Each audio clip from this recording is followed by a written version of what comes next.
Hello everyone. तो next topic है हमारा, आगे करते हैं। मोमेंट ऑफ इनर्शिया निकाल रहे थे हम। हमारी थर्ड प्रॉब्लम है थिन रॉड। ठीक है, रॉड भी हमारे पास क्या होती है, एक रेक्टेंगुलर प्लेट ही होती है, बट उसकी क्या हो जाएगी, ब्रेड्थ कम हो जाएगी। ठीक है, बस ये हो जाएगी। ये आपके पास एक रेक्टेंगुलर की तरह ही लग रही है। ठीक है, ये आपके पास रही एक्स एक्सिस और ये वाई एक्सिस। हम इस एक्सिस के अलोंग भी निकाल चुके हैं आई एक्स एक्स। अगर ये आपके पास हम मान लेते हैं इसको एल। ठीक है, अगर आप इसके अलोंग निकालोगे, इसको हम मान लेते हैं, सपोज कर लो बी मान लेते हैं, तो आई एक्स एक्स क्या हो जाएगी, एम बी स्क्वेयर बाई 12। और इसके अलोंग आई वाई वाई हम निकाल चुके हैं, एम एल स्क्वेयर बाई 12 हो जाएगी। ठीक है, ये हम निकाल चुके हैं। तो आपको चाहे रेक्टेंगुलर प्लेट कहा जाए, चाहे थिन रॉड कहा जाए, सेम ही बात है। अब उसके बाद यहाँ पे देखो, अब हम यहाँ पे एक पैरेलल एक्सिस थ्योरम यूज़ करते हैं। परपेंडिकुलर तो यूज़ कर चुके हैं। अब अगर आपने इस एक्सिस के अलोंग निकालना हो, ठीक है, इस एक्सिस के अलोंग, ये वाली एक्सिस इस एक्सिस के पैरेलल पड़ी है। ठीक है, तो by using parallel axis theorem, तो आई, ठीक है, इस एक्सिस के लॉन्ग किसके इक्वल थी, I C plus M D square. ठीक है, अब आई सी इस सेंटर वाली एक्सिस हमारी क्या है, आई वाई वाई है। इसकी वैल्यू कितनी है, एम एल स्क्वेयर बाई 12। अब एम, ठीक है, डी क्या होता है, इन दोनों में डिस्टेंस था। ठीक है, अब ये कंप्लीट लेंथ अगर एल है तो ये इतनी हो जाएगी एल बाई 2, तो डी हो जाएगी एल बाई 2। ठीक है, तो डी की वैल्यू एल बाई 2 का स्क्वेयर, तो यहाँ पे हो जाएगी M L square by 12 plus M L square by 4। तो यहाँ से क्या हम कॉमन निकाल सकते हैं, एम एल स्क्वेयर कॉमन निकालो, एलसीएम लो, 12 1 प्लस 3 आ जाएगा, M L square 1 plus 3 4 by 12, तो ये कट के 3, तो यहाँ पे आई की वैल्यू आ जाएगी एम एल स्क्वेयर बाई 3। तो ऐसे यूज़ होती है पैरेलल एक्सिस थ्योरम। आप किसी भी एक्सिस के अराउंड क्या फाइंड कर सकते हो, ठीक है, मोमेंट ऑफ इनर्शिया निकाल सकते हो, बट आपको क्या पता होना चाहिए, उसके पैरेलल एक्सिस की मोमेंट ऑफ इनर्शिया आपको पता होनी चाहिए। ठीक है, अब उसके बाद हमारे पास नेक्स्ट करते हैं हम सर्कुलर प्लेट के लिए, सर्कुलर डिस्क के लिए करते हैं।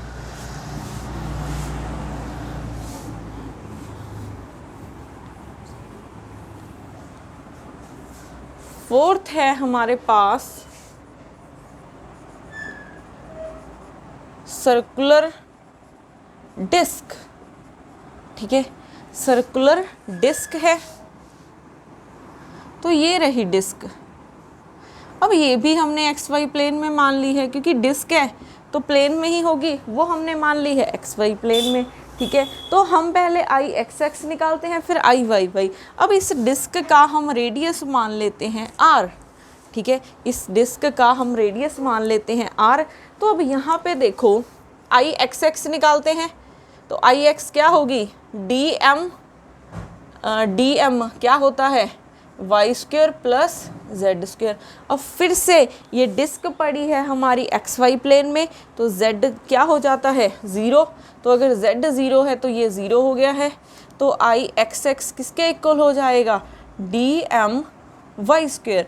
अब फिर से कभी भी किसी के लिए भी आपने मोमेंट ऑफ इनर्शिया निकालना है तो क्या लगाते हैं हम, यूनिफॉर्म डेंसिटी वाला कॉन्सेप्ट। ठीक है, तो यूनिफॉर्म डेंसिटी मीन्स आप किसी भी पॉइंट पे निकालोगे तो डेंसिटी आपको कांस्टेंट मिलेगी। ठीक है, फॉर यूनिफॉर्म ऑब्जेक्ट्स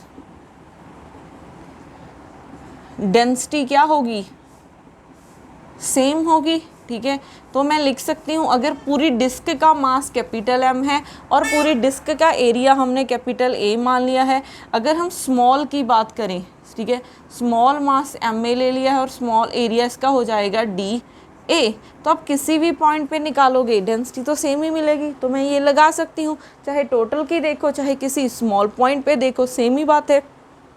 तो यहाँ पे dm की वैल्यू निकालते हैं हम, m/a इंटू da, ठीक है। तो यहाँ से हो जाएगा आपके पास m, इस डिस्क का एरिया, ठीक है। अब जैसे ही हम सर्कुलर या फिर स्फीयर की बात करते हैं, हम कार्टीजन कोऑर्डिनेट्स में, कार्टीजन कोऑर्डिनेट से किस में जाते हैं, स्फीरिकल कोऑर्डिनेट्स में जाते हैं। तो ये प्लेन की बात है, तो हम प्लेन पोलर कोऑर्डिनेट्स की बात करेंगे। तो अगर हम इन प्लेन पोलर कोऑर्डिनेट्स, इन प्लेन पोलर कोऑर्डिनेट्स, तो प्लेन पोलर कोऑर्डिनेट्स में क्या होगा, इस एरिया को dA को मैं लिख सकती हूँ dx dy, ये तो कार्टीजन है, इसको लिख सकते हैं r dr d थीटा, ठीक है। तो आप ये धीरे धीरे सीख जाओगे कि वॉल्यूम को कैसे लिखते हैं स्फेरिकल में, किसी भी प्लेन में, प्लेन पोलर कोऑर्डिनेट्स में एरिया को हम ऐसे लिखते हैं r dr d थीटा, ठीक है। अब वैल्यू पुट कर देते हैं। अब ये तो dA की वैल्यू निकाली है ना हमने। अब इस डिस्क का एरिया, ठीक है, डिस्क का, किसी भी डिस्क का, किसी सर्कल का एरिया कितना होता है, पाई आर स्क्वायर। आर क्या है, इस डिस्क का रेडियस है। वैल्यू पुट कर देते हैं। तो I X X is equal to D M की value m by pi R square r dr d theta और y। अब देखो यहाँ पे हमने क्या किया है, कार्टीजन से प्लेन पोलर में गए हैं। तो कैसे जाते हैं हम, हमने पुट करना होता है x को r cos ऑफ थीटा और y को हम पुट करते हैं r sin ऑफ थीटा। तो यहाँ पे y को भी हमें चेंज करना पड़ेगा, तो लिखेंगे r sin थीटा का होल स्क्वायर, ठीक है। ये कांस्टेंट है, बाहर लिख लेते हैं। अब यहाँ पे देखो, या तो dr है या फिर d थीटा है। हमने क्या करना है, स्मॉल m का देख रहे हैं, हमने पूरी डिस्क को कवर करना है। तो क्या करेंगे, पहले तो हमें ये पूरा रेडियस कवर करना है। तो r की लिमिट्स क्या होनी चाहिए, ठीक है। ये आपके पास कुछ ऐसा है, यहीं पे मान लेते हैं चलो dm। तो r आपने कवर करना है, पूरी रेडियस को कवर करना है। तो 0 से कैपिटल R तक जाना है आपने, ठीक है। उसके बाद थीटा, थीटा क्या है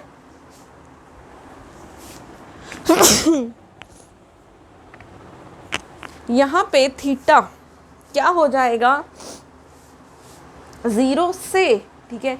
हमें थीटा की वैल्यू पूरी इस डिस्क को कवर करना है, तो क्या होगी, 0 से 2 पाई तक जाना पड़ेगा, ठीक है। यहाँ पे क्या बचा है, r dr d theta, square करोगे r square sine square theta. अब हम वेरिएबल सेपरेशन लगा सकते हैं यहाँ पे। तो r वाले एक साइड पे कर लो, तो r क्यूब हो जाएगा dr, फिर थीटा वाले 0 से 2 पाई, यहाँ पे साइन स्क्वायर थीटा है d थीटा, यही है, ठीक है, आई एक्स एक्स। तो अब हमें इसे सॉल्व करना है।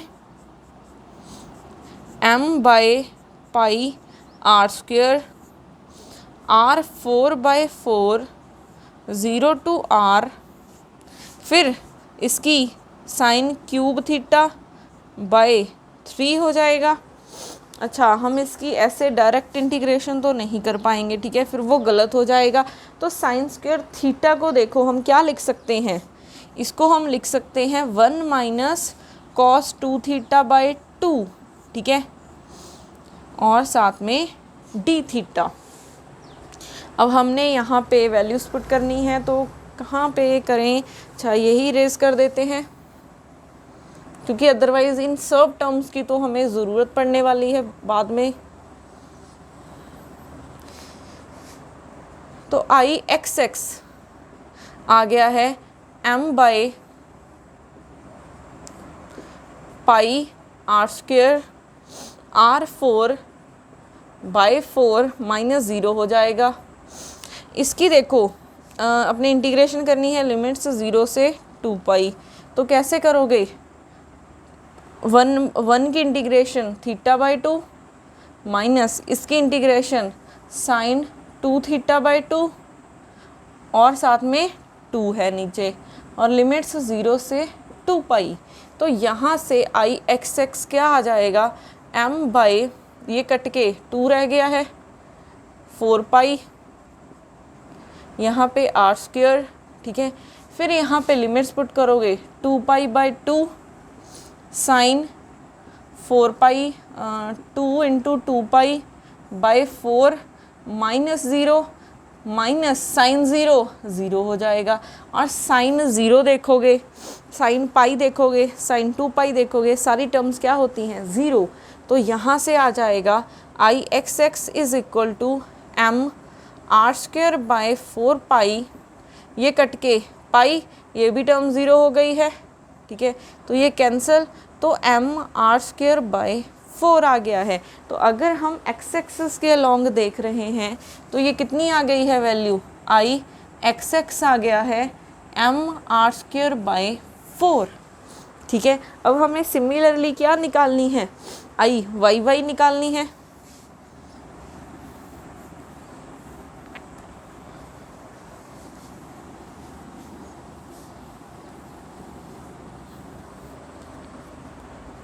तो आई वाई वाई क्या हो जाएगा, डी एम, ठीक है। वाई है तो बाकी कौन रह गया, x square plus Z square. अब ये डिस्क हमने एक्स वाई प्लेन में मानी है तो जेड कोऑर्डिनेट 0, तो ये टर्म 0 हो जाएगी। तो I Y Y is equal to D M X square.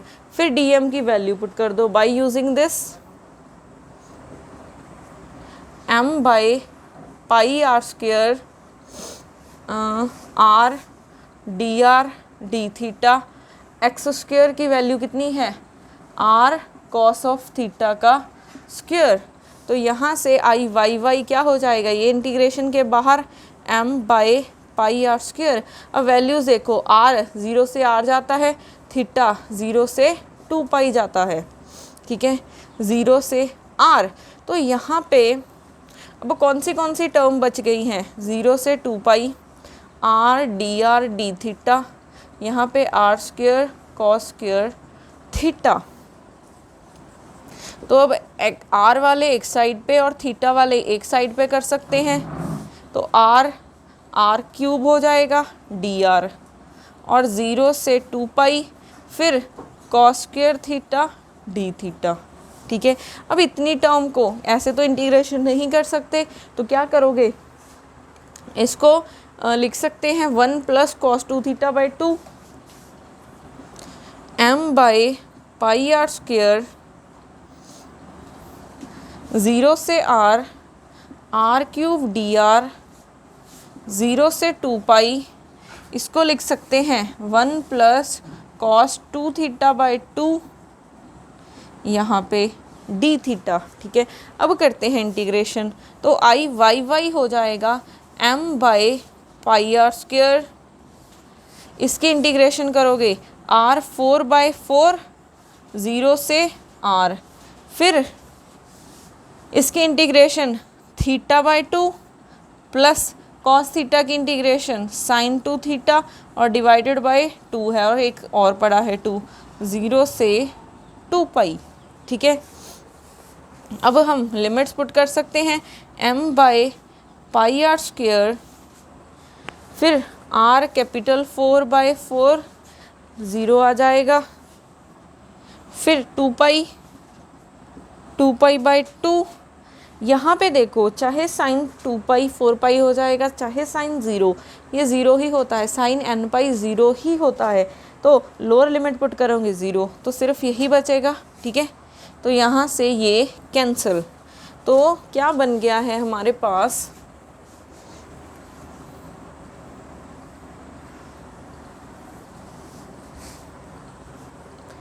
I Y Y हो गया है m by pi R square R 4 by 4, यहाँ पे पाई बाई 2, ठीक है। नहीं, क्योंकि 2 के साथ 2 कैंसिल हो गया, सिर्फ पाई बचा है, तो ये पाई के साथ पाई कैंसिल, ये 2 रह जाएगा, तो ये बचा है हमारे पास m आर स्क्वेयर बाई 4, ठीक है। और आई यहाँ पे कितना आ गया है, एक्स एक्स भी हमारे पास सेम ही आ गया है, ठीक है। तो आई एक्स एक्स बना है एम आर स्क्वेयर बाई 4। अब हम यहाँ पे अगर आई जेड जेड निकालना चाहे, ठीक है, ये एक्स वाई प्लेन में है, ये एक्स वाई प्लेन में है, तो हम यहाँ पे परपेंडिकुलर एक्सिस थ्योरम लगा सकते हैं। तो एक्स वाई के परपेंडिकुलर जेड, तो आई जेड जेड क्या हो जाएगा, I X X plus I Y Y, तो आई जेड जेड हो जाएगा M R square by 4 plus M R square by 4। तो ये हो जाएगा M R square by 4, 2 times है, ये कट के 2, तो यहाँ पे आई जेड जेड कितना आ गया है, एम आर स्क्वेयर बाई 2 आ गया है, ठीक है। तो सर्कुलर डिस्क के लिए ये आ गया है।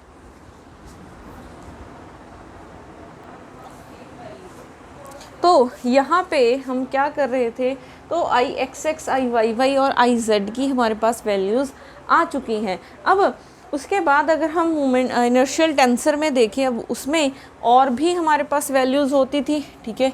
वो वैल्यूज़ क्या थी,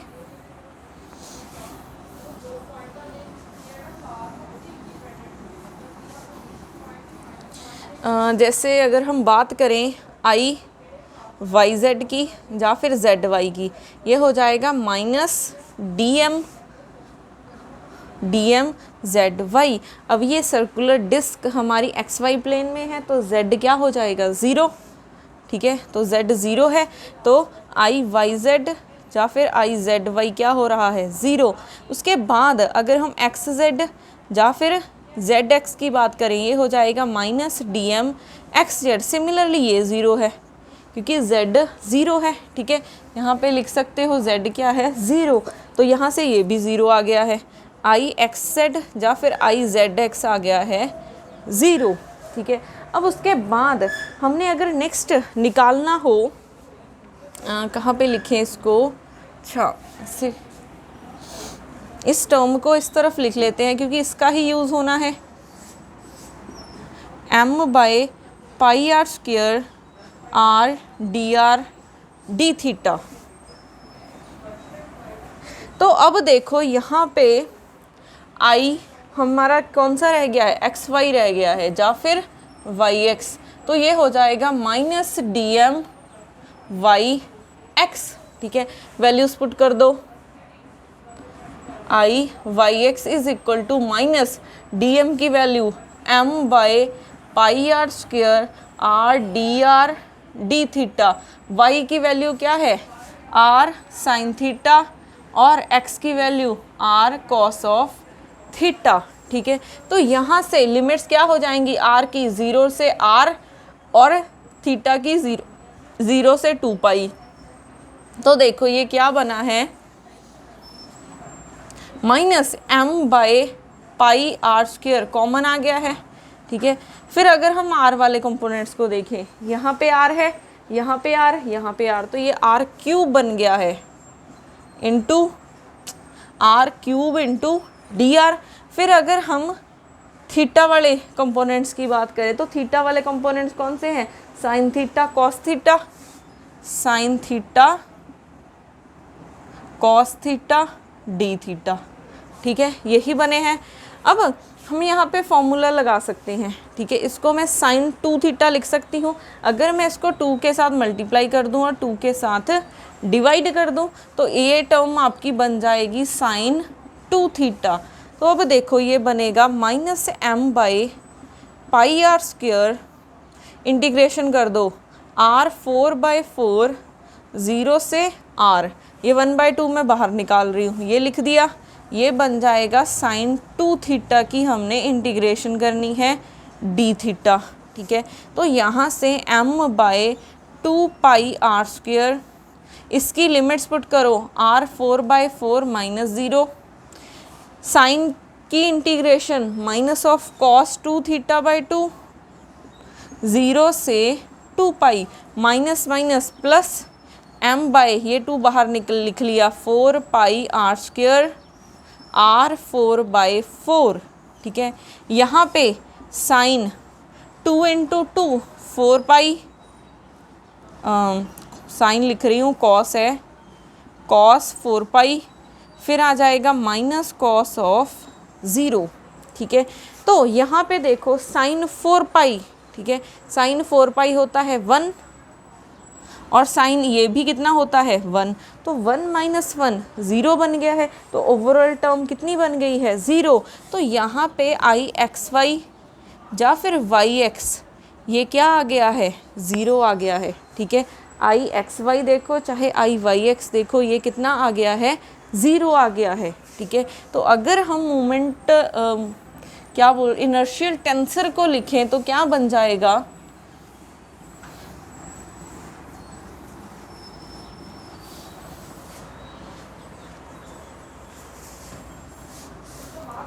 तो इनर्शियल टेंसर ये बन जाएगा I X X, I X Y, I X Z, फिर आई Y X, I Y Y, I Y Z, यहाँ पे जेड एक्स, जेड वाई और जेड जेड।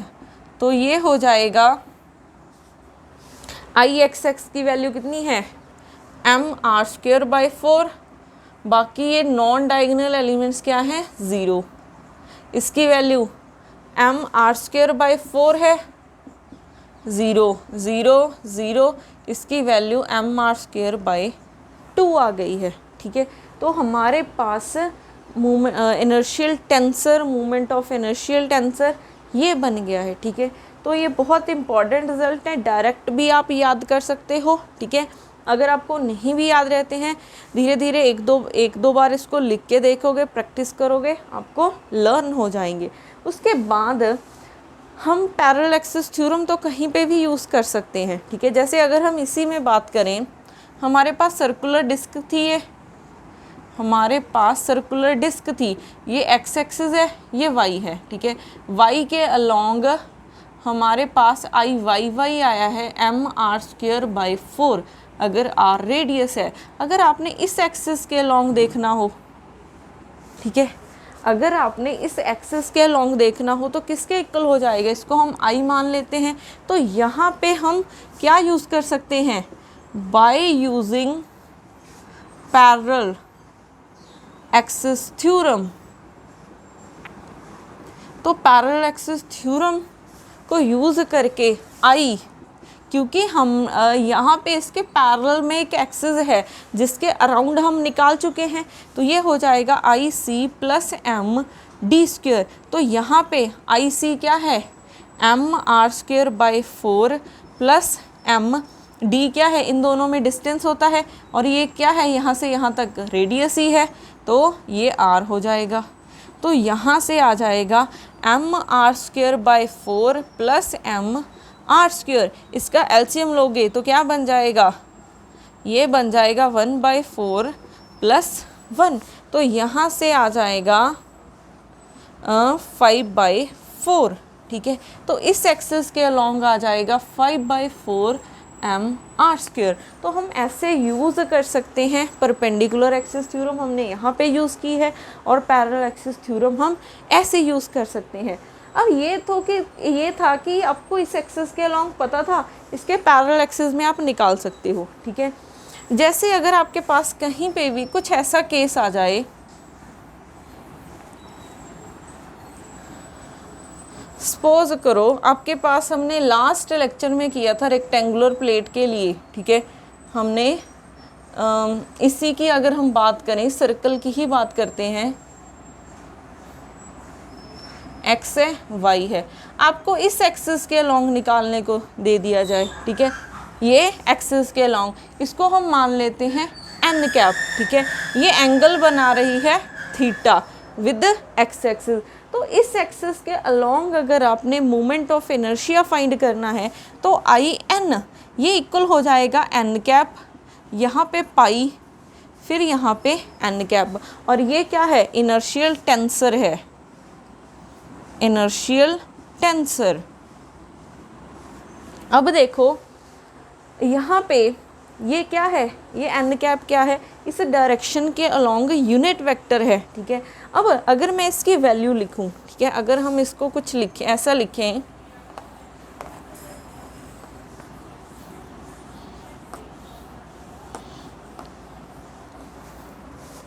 तो आई एन, यहाँ पे मैं पाई की वैल्यू लिख रही हूँ, ठीक है, I N is equal to I X X, I X Y, I X Z, I Y X, I Y Y, I Z Y, Y Z, ये हो जाएगा Z X, I Z Y और ये जेड जेड। अब यहाँ पे ये आपके पास होगी एक रो मैट्रिक्स, ठीक है, N X, N Y, N Z, और ये होगी आपके पास एक कॉलम मैट्रिक्स, ठीक है। ये याद रखना है, ये एक रो मैट्रिक्स होगी, रो मैट्रिक्स, और ये आपकी एक कॉलम मैट्रिक्स होगी। ये आपको पता चलेगा जब हम इसके रिलेटेड क्वेश्चंस करेंगे कि आपने ये वैल्यूज़ कैसे निकालनी है, ठीक है। ये क्या है, एन एक्स है, तो एन के कंपोनेंट्स क्या क्या हो जाएंगे, N X, N Y, N Z, और सिमिलरली ये हो जाएंगे। तो किसी की भी एक्सिस के अलोंग आप इसको यूज़ करके निकाल सकते हो, ठीक है। तो ये भी बहुत इम्पॉर्टेंट रिजल्ट है, ये आपको पता होना चाहिए।